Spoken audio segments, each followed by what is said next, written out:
Officer Narrative Report 14 hours, 22 minutes, and 17 seconds. Initial call received from dispatch regarding a welfare check at 209 Miller Creek Road after multiple neighbors reported lights flickering inside the abandoned residence, despite the structure being condemned since 2019. Unit 3, a 27, Officer Hale, Officer R. Carson responded. Approach recorded on body cam shows the property in severe disrepair, vegetation overgrown, front windows boarded but vibrating slightly as if from internal movement. No wind at time of arrival. Carson approached the east side to verify if any squatters were present. I circled to the rear entrance where the security seal placed by County Code Enforcement was intact but smudged with an oily residue, later described by forensics as organic but non-biological.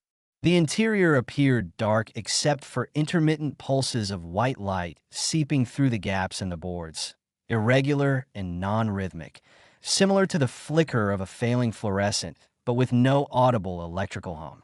At 14:37, I reported movement behind the kitchen window, tall silhouette, stationary but leaning at an unnatural angle as though its spine curved forward more than humanly possible. When I attempted verbal contact, the silhouette withdrew without sound. Carson regrouped with me at the back door and confirmed hearing what she called someone exhaling too close to the wood, describing it like breath pulling inward rather than outward. Both officers agreed to breach due to the possibility of an injured trespasser. Entry was forced at 14:41. Immediately upon stepping inside, radio interference began, first as static, then as faint, overlapping voices repeating badge numbers that did not correspond to any personnel active or retired. The kitchen temperature registered significantly lower than outdoor conditions. Visually, the room was empty except for deep scratches on the linoleum floor, forming a rough spiral about 4 feet wide. Thermal camera feed failed, displaying only a milky haze despite having full battery. Moving deeper toward the hallway, both officers heard footsteps ahead, slow, dragging, but not spaced according to a human gait, each step too long and too delayed, as if something considered the act of walking unfamiliar. Body cam footage shows a pale hand retracting behind a doorway at the far end of the hall, though forensics later stated the limb appeared proportionally incorrect, with fingers extending nearly twice natural length. At 14:52, we entered the living room where the air pressure shifted abruptly, popping both officers' ears. The flickering white light identified from outside originated here, bursts emerging from a fissure in the drywall approximately the height of a person's chest.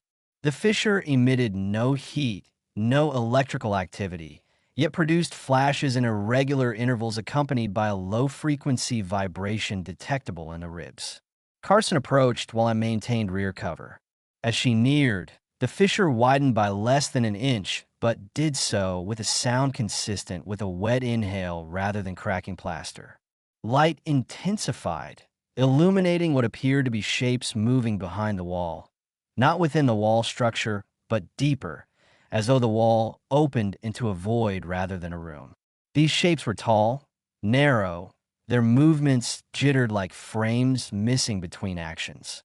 Carson whispered that something inside was counting, though audio review reveals no voices except our own. At 14:57, the fissure abruptly extinguished its light, plunging the room into total darkness for approximately 1 second before our flashlights automatically reactivated. When visibility returned, the spiral from the kitchen was now present across the living room floor, though neither officer heard or saw any etching taking place. At the center of the new spiral lay a single county code enforcement badge, heavily corroded, belonging to Officer Briggs, missing since 2019 after conducting the final inspection on this same property. Radio interference spiked into a sharp tone, forcing both officers to retreat. As we backed toward the exit, the dragging footsteps resumed behind us, faster this time, gaining distance though no figure appeared on camera. The hallway seemed longer than before. Timestamps show we spent 9 seconds traversing a distance that should require 3. Upon exiting the structure, the door slammed shut without physical contact, and the flickering lights ceased entirely. No further movement observed. Incident logged for overnight surveillance and structural analysis. End of entry 15 hours, 12 minutes, and 3 seconds. 15 hours, 47 minutes, and 51 seconds. Follow-up entry conducted after dispatch received a second series of 911 calls from the same street, reporting a figure standing in the attic window of 209 Miller Creek Road, despite both officers having confirmed all attic access points were sealed. Unit 3, a 27 returned with Forensics Unit F9 for structural scanning. Upon arrival, the residence appeared unchanged except the upper right attic window, previously boarded, was now unobstructed with the plywood panel lying on the ground beneath it. No prints on the panel, no impact marks, no signs of forced removal. Forensics drone entered through the opening at 16:02 for reconnaissance. Live feed displayed heavy particulate haze inside the attic, swirling as if reacting to a current, though external wind speeds remain 0. At 16:04, drone telemetry registered a temperature drop from 17 degrees Celsius to 3 degrees Celsius within 3 seconds. The haze rotated inward toward a central point, forming a funnel-like motion before abruptly collapsing. Audio from drone captured a single knocking sound, described by techs as from inside the drone casing, immediately followed by camera blackout. Drone recovered later with internal circuits oxidized despite no moisture exposure. At 16:11, both officers entered the residence again, accompanied by F9. Hallway condition unchanged except for the previous spiral markings, now absent not only physically but also on body cam playback where they had been clearly visible during initial entry. Forensics confirmed no chemical residue or abrasion marks indicating removal. As team advanced toward the living room, all personnel recorded elevated heart rates and mild disorientation similar to inner ear imbalance. The fissure seen earlier was now sealed, wall intact with no sign of structural compromise. However, ground-penetrating radar detected a hollow cavity behind the same section of wall extending downward at an impossible angle, not matching blueprints or standard geometry. At 16:23, while scanning the cavity, forensics specialist Dwyer reported hearing a voice behind him saying, "You're late again," but neither officer nor audio recorders captured the phrase. Dwyer insisted the voice belonged to someone familiar from shift briefings, though he later could not identify who. Officers proceeded toward the basement access, which had previously been padlocked shut for safety reasons. The lock was missing and the basement door slightly ajar. Upon opening it, the first notable detail was the absence of dust on the steps despite the property's years of abandonment. Light from our flashlights stretched unusually far down the stairwell, as though the steps continued deeper than the foundation permitted. At 16:31, Carson descended first, reporting a faint rhythmic thumping ahead, measured, deliberate, similar to a slow heartbeat, but occurring in a regular tempo, sometimes skipping beats entirely. Video shows the basement environment expanding into a wider chamber than the structure footprint allows. Walls smooth, clay-like, appearing wet though instruments detected no moisture. Floor covered by thin scratches that did not form spirals, but instead straight parallel lines converging toward the far end of the chamber where a vertical shape stood in near darkness. As we approached, the thumping ceased. Forensics lighting revealed the shape to be a human-height column of compacted debris, soil, fabric scraps, bone fragments, metal pieces, compressed into a single upright mound. Embedded near the center was a county code enforcement body camera, heavily crushed but still emitting a faint red indicator light, despite the battery being long expired. Recording attempt failed. The device produced a looping static clip containing what sounded like a distorted version of Officer Briggs' final log phrase from 2019, "Closing inspection now," though the words repeated backward and forward simultaneously. At 16:39, seismic sensors registered a tremor within the chamber, though above-ground monitors detected no seismic activity. The chamber's far wall began to bulge inward, surface stretching without cracking, as though something applied pressure from behind. Officers retreated up the stairwell. As we reached the first landing, all flashlights flickered and the basement door slammed shut above us. For 4 seconds, the stairwell went completely dark. When lights returned, the steps above had changed layout, twisting slightly to the left, misaligned with the doorframe. We continued upward regardless. Door opened on first attempt, and the interior of the house appeared exactly as during initial arrival.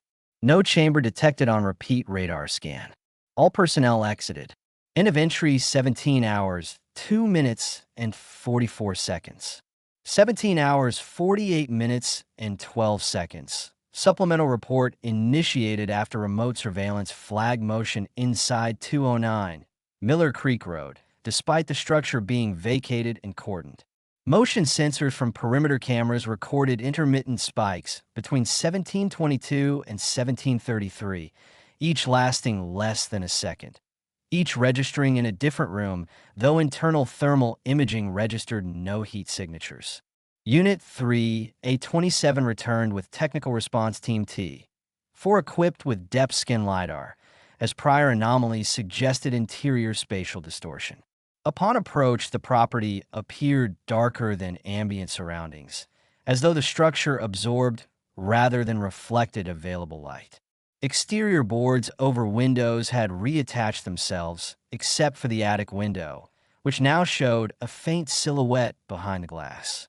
Silhouette remained immobile during observation, but disappeared the moment spotlights were aimed at it, leaving the glass reflective and empty. At 17:55, officers breached again. Interior odor present, metallic, faintly sweet, similar to oxidized blood, but with no visible source. Radio clarity held for approximately 2 minutes before distortion began, this time not static, but intermittent overlapping breaths matching neither officer's respiratory patterns. Hallway exhibited signs of recent where despite no human entry. Scuff marks on walls spaced too high for a normal stride and narrow trails of dust displaced as if dragged by a single finger. T4 deployed LiDAR. Mapping showed the house layout shifting in real time, walls gently bowing inward and then returning to normal alignment. The living room, where the fissure existed earlier, registered as a negative zone on LiDAR. Data returned void values, indicating depth but no spatial boundaries, as though the device was scanning an open distance instead of a room. Officers entered slowly. The room appeared physically intact, but darker than the rest of the house. A shadow gradient beginning at the walls and thickening toward the center. Within that gradient stood a figure, approximately human height, but lacking clear edges, its outline pulsating as though partially submerged in deeper darkness. No facial features, no limbs distinguishable, only a central vertical density shifting with slow, deliberate movement. At 18:03, all lights dimmed to near failure. Body cam captured the figure elongating upward by several inches without any accompanying sound. Carson whispered that the room was breathing, though instruments recorded no airflow. Pressure dropped sharply, inducing minor vertigo across personnel. T4 attempted verbal commands, but their voices recorded distorted, stretched as though played at half speed. The figure receded, dissolving into the darkest point in the room, and the shadow gradient collapsed inward like a lens aperture closing. Once normal lighting resumed, the room appeared unchanged except for a new object at the center. A dispatch pager, cracked, belonging to Officer Hale, though his own remained clipped to his vest. The cracked pager emitted faint audio, fragments of earlier reports that neither officer had played aloud, cycling rapidly and out of chronological sequence. At 1811, faint footsteps moved above us in the attic, this time quicker, pacing directly above Carson's position. Thermal scans showed no heat signature, but structural sensors detected weight displacement equivalent to a person of approximately 45 kilograms walking in circles overhead. Officers ascended to investigate. Staircase creaked with delayed reactions. Each step sounded half a second after foot contact. Attic door, previously stuck, swung open on its own before anyone touched it. Inside, dust patterns marked clear footprints, but each print faced a different direction, forming no coherent trail. Air became noticeably colder, visible breath recorded. LiDAR again malfunctioned, returning a flat plane of white light despite a clear three-dimensional space. At 1819, as Carson approached the far corner where footprints concentrated, audio captured a whisper close to the mic. She didn't leave. Carson froze, reporting sensation of someone standing inches behind her, though no one was present. Officers withdrew. Before exiting attic, body cam caught a brief frame of a woman's face reflected in a broken mirror shard. Pale, eyes unfocused, mouth slightly open as if mid-sentence. Forensics later confirmed the reflection did not match either officer nor any known missing persons except a partial resemblance to Officer Briggs, though features were distorted. At 1826, building tremor occurred. Floorboards shuddered in a wave moving from attic toward lower floors. Officers retreated rapidly. As they descended, lights in all rooms activated simultaneously, then shut off again, almost like a signal. Upon reaching the first floor hallway, the front door, previously open, was found shut and locked from the inside. 4-6 seconds, no exits responded, all handles resisting as though held firmly from the other side. When the front door finally opened, external air rushed in with unusual force, as if pressure inside had built significantly. Officers exited and secured perimeter. Moments later, every interior light turned back on without power supply connected. End of entry, 18 hours, 41 minutes, and 3 seconds. 19 hours, 22 minutes, and 58 seconds. Final continuity report following escalation protocols after command authorized full structural lockdown of 209 Miller Creek Road, pending determination of hazard classification. While perimeter was being reinforced, interior surveillance units transmitted intermittent visual fragments inconsistent with camera orientation. Short flashes of basement clay walls, attic rafters bending as if underweight, and a recurring frame of an empty hallway shown from a higher vantage point than any installed device. Unit 3, A27, was instructed to perform one final interior sweep with hazmat support H2 to collect all anomalous materials left behind. Upon entry at 1931, the house produced immediate acoustic distortion, a low oscillating hum that shifted in pitch in direct response to officer movement, rising when we advanced, falling when we paused, as though localized to our proximity. Hallway temperature dropped to 5 degrees Celsius. Floor vibrations detected under the boards, not constant, but pulsing at uneven intervals like an arrhythmic signal. Living room remained the primary focal point. The shadow gradient reappeared faintly near the center of the room, not as a figure, but as a displacement in space. Light bending around a point that did not physically exist. Hazmat sensors attempted to sample, but recorded no particulates, instead returning the notation "absence detected" repeatedly. At 1938, all radios issued the same phrase in overlapping channels: inspection incomplete.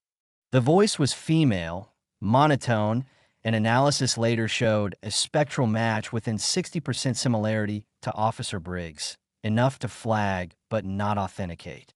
Officers pushed deeper toward the basement to retrieve the crushed body camera discovered earlier. Basement door now fully open, steps dry, Chamber entrance visible below, but altered. Narrower, ceiling lower, clay walls rippling subtly as if reacting to breath or movement behind them. Descent initiated at 1941. The chamber had expanded again beyond structural limits. Its center now held no debris column. Instead, a depression formed in the floor, circular, smooth-edged, almost polished. Within the depression sat an object wrapped in county-issued reflective blanket. Thermal scan showed it emitting minimal but stable heat. Object unwrapped revealed an equipment belt matching Officer Briggs' report inventory. Undamaged, except for the radio, which was stuck transmitting a continuous open channel of faint rustling. As Carson checked the belt, chamber walls emitted a single heavy groan, low and resonant.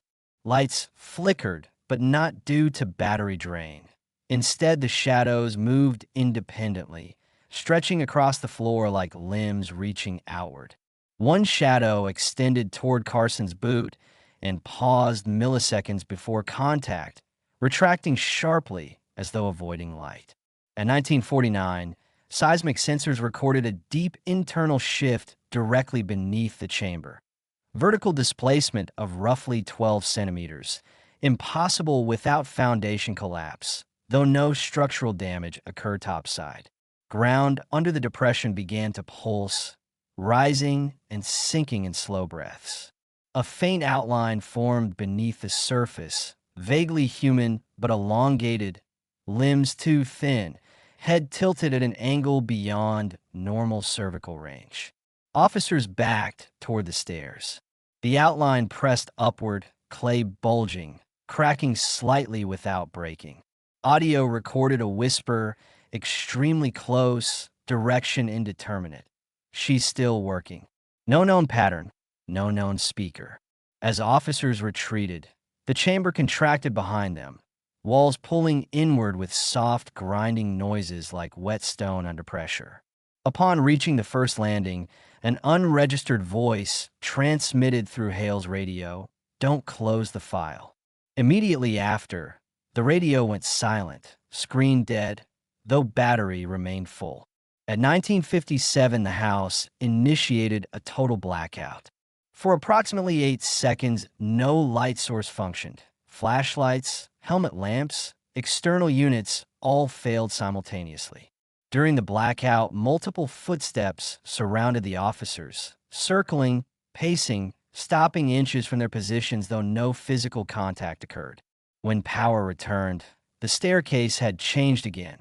Steps now descending into darkness despite both officers standing on the upper landing. Body cam replay later showed those 8 seconds as a single frozen frame of the living room's spiral from the first entry, though the spiral had been erased at that time. Officers proceeded to evacuate immediately. On returning to the first floor, every interior door stood open, including closets and cabinets. The living room fissure reappeared, wider this time, light extremely dim but pulsing like a slow heartbeat. Inside, the fissure silhouettes moved, tall, narrow, shifting unevenly as though constrained by a space not meant for movement. One silhouette leaned forward, pressing against the fissure's inner edge, imprinting a vague facial form on the plaster surface. Forensics later confirmed the face matched neither officer, nor Briggs, nor any active county personnel. At 20:04, fissure abruptly closed, lights shut off again, and all ambient sounds ceased, including wind outside. Complete environmental silence. After 3 seconds, sound returned with an overwhelming slam from the basement level, causing visible dust displacement through floorboards. Officers evacuated the residence and sealed perimeter. At 2012, surveillance cameras inside reset independently, cycling through timestamps from 2019 to present before stabilizing. Final recorded frame before shutdown showed a figure standing at the bottom of the basement stairs, female build, head tilted forward, uniform resembling retired county inspection gear. When technicians enhanced the frame, The badge on the figure's chest read Briggs. End of entry 20 hours, 16 minutes, and 39 seconds.